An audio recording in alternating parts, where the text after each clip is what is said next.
everyone. Today we'll try to do a watercolor painting actually. So here I'm trying to paint a window scene and a flower pot on the window, sitting on the window.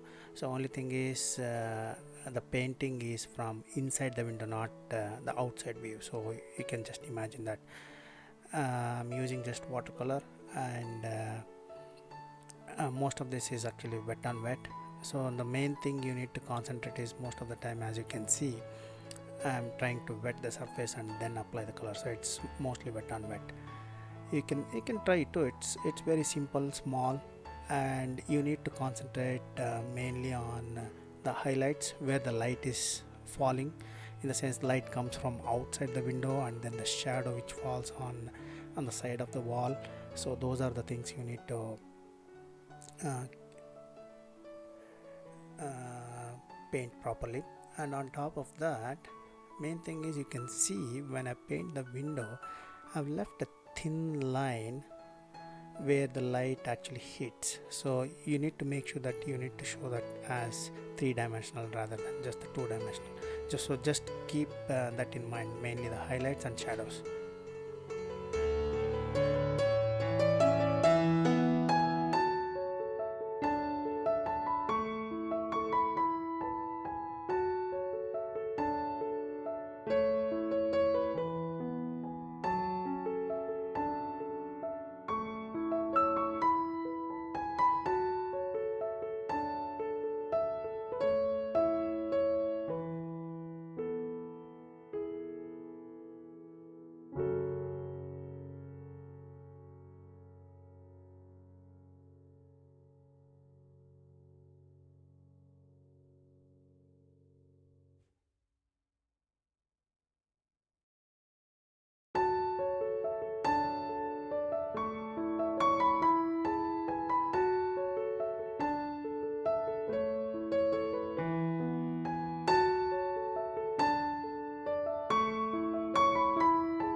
So once the pot is done, this is where, because as you know, I cannot just put mix white watercolor paint and then just apply on it. So what happens is you won't get that brightness of the flowers. There are two options.